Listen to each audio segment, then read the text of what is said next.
اور بڑی عید والے دن خود رسول اللہ نے کیا خطبہ ارشاد فرمایا، میں نے وہی پڑھنے ہیں دونوں خطبے جو حضور نے پڑھے۔ الحمدللہ نحمدہ ونستعینہ ونستغفرہ ونتوب الیہ ونعوذ باللہ من شرور انفسنا ومن سیئات اعمالنا، من یہد اللہ فلا مضل لہ ومن یضللہ فلا ہادی لہ، واشہد ان لا الہ الا اللہ وحدہ لا شریک لہ، واشہد ان محمدا عبدہ ورسولہ۔ اللہم صلی علی سیدنا محمد عبدک ورسولک وصلی علی المؤمنین والمؤمنات والمسلمین والمسلمات۔ ایت ہویا حمد اور صلاۃ ایت تک آگے۔ اما بعد، حضور نے خطبہ مسجد نبوی شریف کے اندر کیا ارشاد فرمایا؟ اما بعد فرمایا حمد اور صلاۃ کے بعد فایھا الناس، فرمایا اے لوگو، ما عمل ابن آدم من عمل یوم النہر احب الی اللہ من احراق الدم۔ فرمایا عید والے دن کے اندر، نہر کے والے دن، پہلا دوسرا تیسرا، پہلے دن کے بارے میں حضرت عبداللہ بن قرط راوی ہیں، کہتے ہیں حضور نے فرمایا کہ اللہ کے دنوں میں اللہ کے ہاں سب سے افضل دن بڑی عید والا دن ہے۔ یہ یوم نہر والے دن اللہ کے ہاں ابن آدم کا سب سے جو محبوب عمل ہے وہ قربانی کرنا ہے۔ وَإِنَّهُ لَيَأْتِي يَوْمَ الْقِيَامَةِ بِقُرُونِهَا وَأَشْعَارِهَا وَأَزْلَافِهَا۔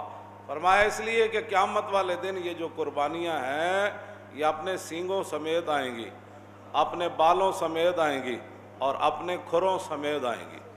وَإِنَّ الدَّمَ لَيَقَعُ مِنَ اللَّهِ بِمَكَانٍ قَبْلَ أَن يَقَعَ بِالْأَرْضِ۔ تو حضور نے فرمایا کہ قربانی، آگے فرمایا فَطِيبُوا بِهَا نَفْسًا، اس کے بعد فرمایا قربانی خوش دلی سے کیا کرو، اس لیے کہ قربانی کا خون بعد میں زمین پر گرتا ہے، اللہ کے ہاں وہ پہلے قبول ہو جاتی ہے۔ استفرحوا ضحایاکم فإن مطایاکم علی الصراط۔ حضور نے فرمایا کہ اپنی قربانیاں تر و تازہ اور صحت مند خریدا کرو، اپنی قربانیوں کو صحت مند بنایا کرو، موٹا تازہ کیا کرو۔ فإنہا مطایاکم علی الصراط، اس لیے کہ یہ پل صراط تمہیں سواریوں کا کام دیں گی۔ آگے میرے آقا نے فرمایا ان البقرۃ عن سبعۃ والجزور عن سبعۃ۔ حضور نے فرمایا گائے کی طرف، یعنی گائے کے اندر بھی 7 بندے شریک ہو سکتے ہیں، یعنی گائے 7 بندوں کی طرف سے ہو سکتی ہے، اونٹ بھی 7 بندوں کی طرف سے ہو سکتا ہے۔ من ذبح قبل الصلاۃ فإنما یذبح لنفسہ۔ حضور نے فرمایا جس نے نماز عید پڑھنے سے پہلے جانور ذبح کر دیا اس نے اللہ کے لیے قربانی نہیں کی، اس نے اپنی ذات کے لیے گوشت بنایا۔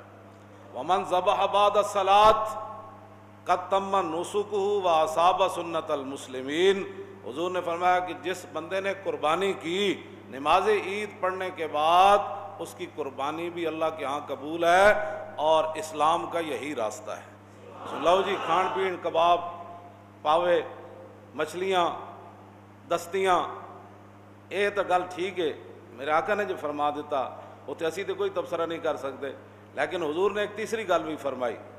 آگے حضور نے کیا ارشاد فرمایا؟ فرمایا ایام التشریق ایام اکل و شرب و ذکر اللہ۔ حضور نے فرمایا یہ جو ایام تشریق ہے یہ کھانے کی بھی دن ہے اور پینے کے بھی دن ہے، کھانے پینے، لیکن آگے فرمایا وہ ذکر اللہ، لیکن اللہ کے ذکر کی بھی دن ہے۔ ادھر تکے بنائے جا رہے ہیں، ادھر نماز، جناب نماز دا ٹائم جا رہا ہے، اذان ہو رہی، گپا ماری رہی ہیں، ہوش ہوش کیتی جا رہی ہے۔ میرے آقا نے 3 باتیں فرمائی ہیں، ہاں پورے اسلام کی بات مانو۔ ایام التشریق ایام اکل و شرب و ذکر اللہ۔ فرمایا یہ ایام تشریق یہ اللہ کے ذکر کی بھی دن ہے۔ آگے حضور نے فرمایا عرفہ کی صبح کی نماز کے بعد سے لے کر ایام تشریق کے آخری یعنی نماز عصر تک کیا کرنا ہے؟ اللہ اکبر اللہ اکبر، لا الہ الا اللہ، واللہ اکبر اللہ اکبر وللہ الحمد۔ یہ جی پہلا خطبہ حضور کا مکمل ہو۔